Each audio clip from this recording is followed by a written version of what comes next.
Public Directives and Order from Kuki National Organization (KNO). The Kuki National Organization (KNO), through its press release issued on 26 October 2025 under the authority of the Government of Zale'Ngam, has made one of its most decisive and far-reaching statements in recent years. The press release, signed by Assistant Information Secretary ZaleNGam Kuki, reflects both a reaffirmation of internal discipline and a bold rearticulation of KNO's evolving political roadmap, one that now leans toward the establishment of a union territory with Legislature as a transitional model for self-governance under India's constitutional framework. This statement, made from Manmasi under the reference number ZGPR 261025, directly addresses misconduct within one of its affiliated entities, the United Kuki National Army, UKNA, and outlines directives for both organizational members and the general Kuki public. But more than that, it presents a political and administrative vision for the future, a vision grounded in governance, legitimacy, and unity within the framework of ZaleNGam. The trigger, a breach of respect and organizational integrity. According to the document, the KNO expressed its deep concern and unequivocal disapproval of the conduct exhibited by the United Kuki National Army, UKNA, in its own press release dated 24 October 2025. The KNO described this act as an unacceptable breach of respect toward the president of the organization and an affront to its institutional dignity. In clear and firm language, the KNO emphasized that the dignity and authority of the president must be upheld at all times. Any action or statement undermining this office is viewed as an attack on the collective integrity of the entire Kuki National Organization. By using such strong words, the KNO has drawn a definitive line separating acceptable internal discourse from defiance and manipulation. This emphasis on respect is not merely symbolic. Within liberation movements and ethno-political organizations like the KNO, leadership authority forms the backbone of cohesion. Once that authority is publicly questioned or bypassed, the entire organizational discipline is put at risk. The KNO's statement thus seeks to preempt such a crisis by reaffirming command clarity and leadership sanctity. Warning and accountability, a message to the UKNA. The KNO's statement explicitly warns the UKNA to abstain from repeating such actions in the future. It further notes that the organization appears to have been manipulated and utilized by self-serving individuals who do not represent the true spirit of the Kuki national struggle. The KNO urges all members of UKNA to remain vigilant and ensure the organization is not misused by opportunistic actors. It warns that continued irresponsible behavior by any individuals within UKNA will be seen as a deliberate act of defiance and disrespect. Should such behavior persist, the KNO declares it will escalate the matter and implement whatever measures are necessary to safeguard institutional sanctity. This declaration marks a subtle but clear turning point. It is not only a disciplinary message to one group, but also a public reaffirmation of KNO's central authority over all political and military affiliates operating under the Government of Zale'Ngam. It signals the beginning of a more centralized, rule-based approach to internal management and command control. The principle of unity without compromise. In the concluding section of its press statement, the KNO reiterates its dedication to unity and discipline among all its constituents. However, it firmly asserts that unity cannot come at the expense of foundational principles. This phrase encapsulates the balance the KNO seeks to maintain: unified governance under the ZaleNGam framework, yet uncompromising adherence to the moral and political ethos that defines the Kuki movement. The KNO's philosophy has always revolved around collective identity, territorial protection, and the pursuit of political recognition.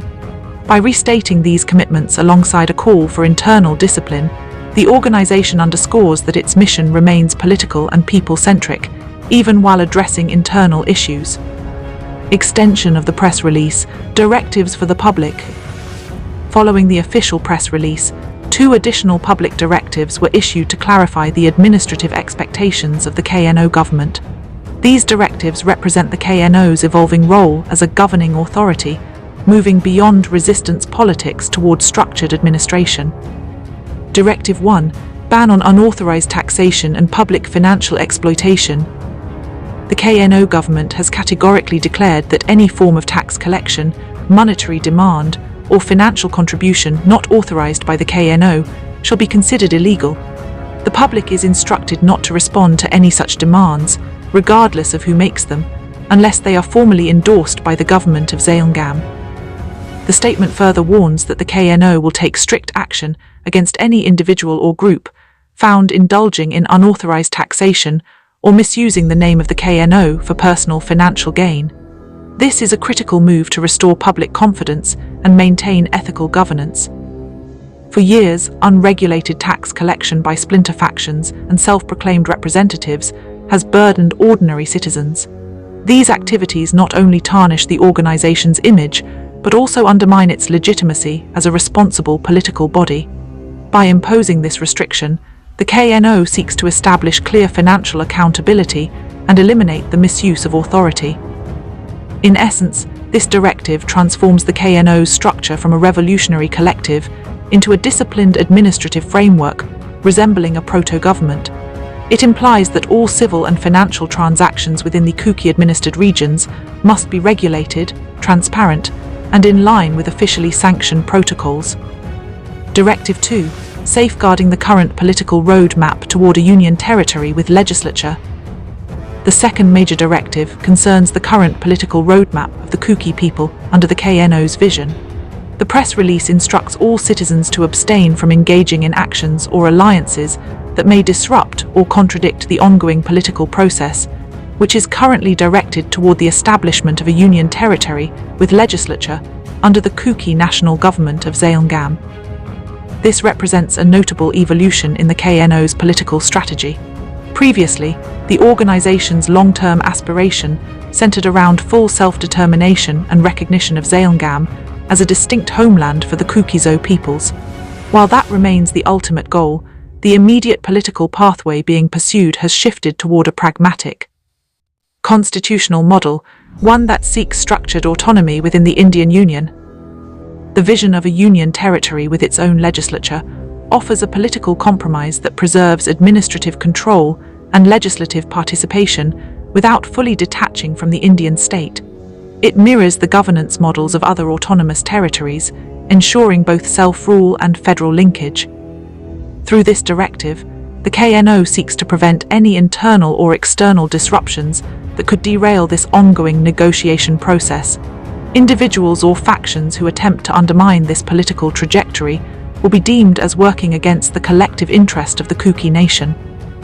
The warning that KNO will not take lightly any action that disturbs the political roadmap underscores that political discipline is now as vital as military or administrative discipline. It calls upon all community members, local organizations, and village authorities to align their activities with the official KNO policy and avoid parallel movements that create confusion or division.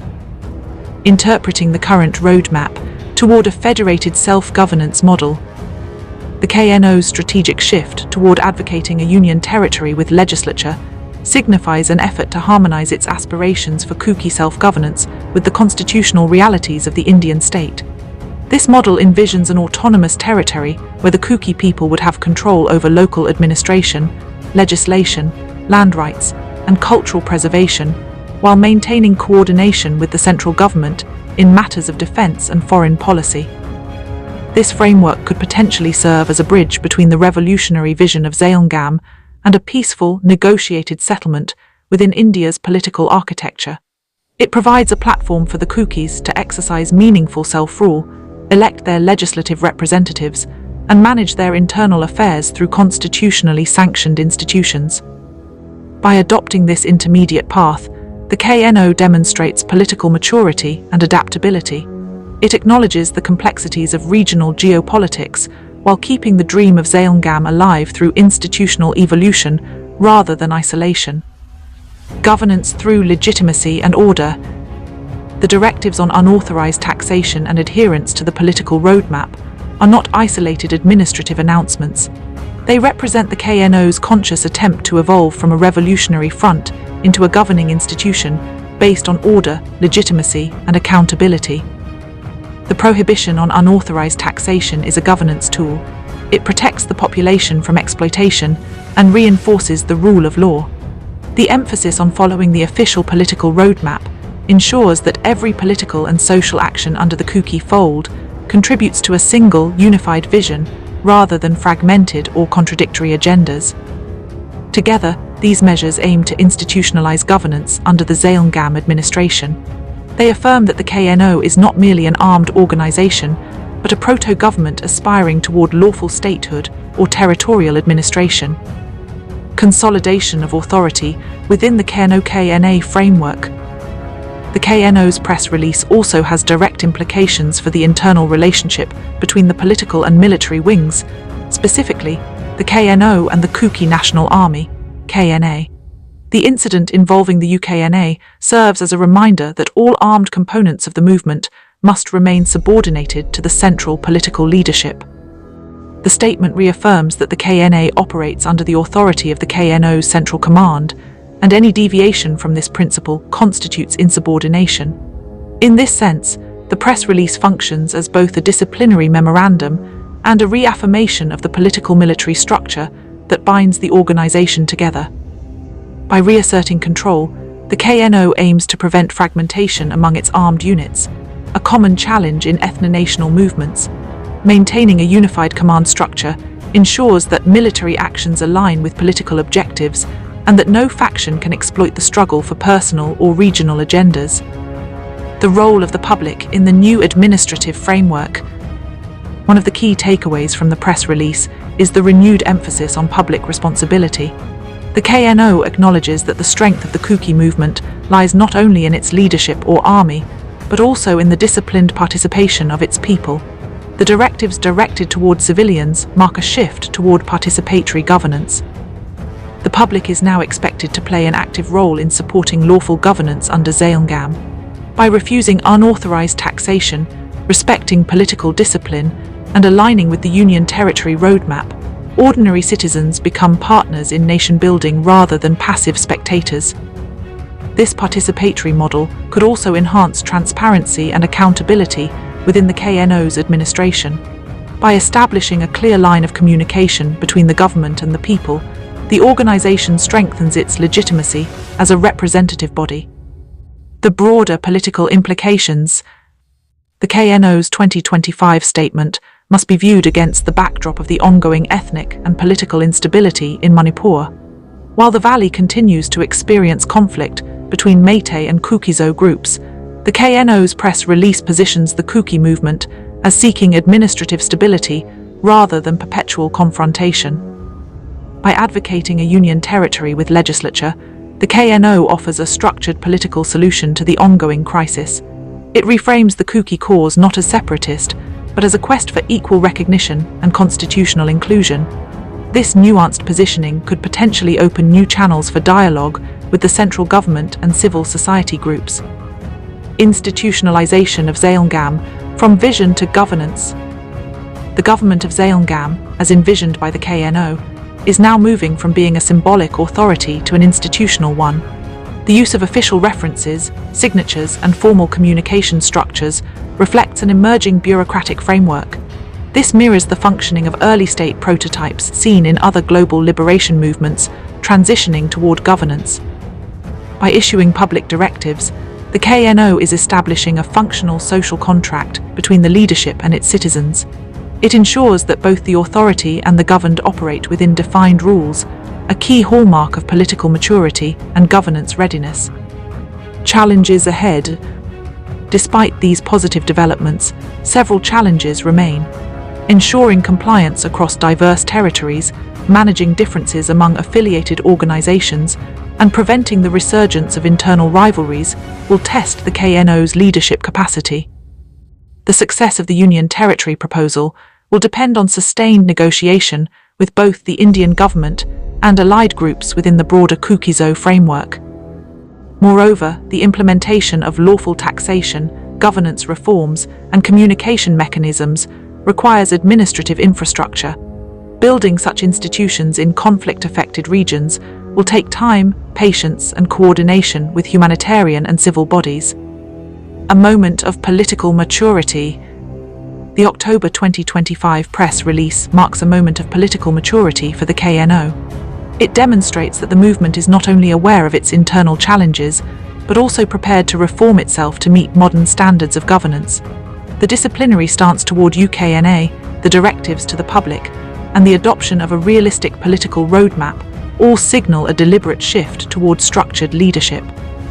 The KNO's insistence on respect, discipline, and unity is as much a message to its own members as it is to external observers that the Kuki national struggle is evolving into a governance-oriented movement committed to peace, justice, and constitutional participation. Conclusion.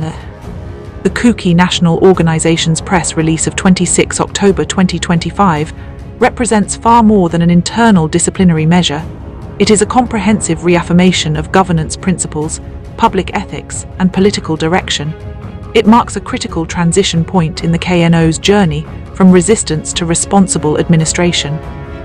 By banning unauthorized taxation, reinforcing leadership respect, and guiding the political roadmap toward a union territory with legislature, the KNO under the Government of Zale'Ngam is laying the groundwork for structured, accountable self-rule. This approach balances realism with aspiration, discipline with inclusivity, and political authority with moral responsibility.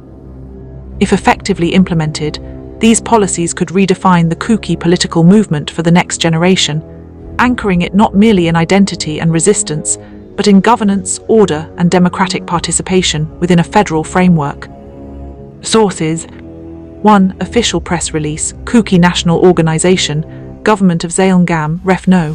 ZGPR 261025, dated Manmasi, 26 October 2025.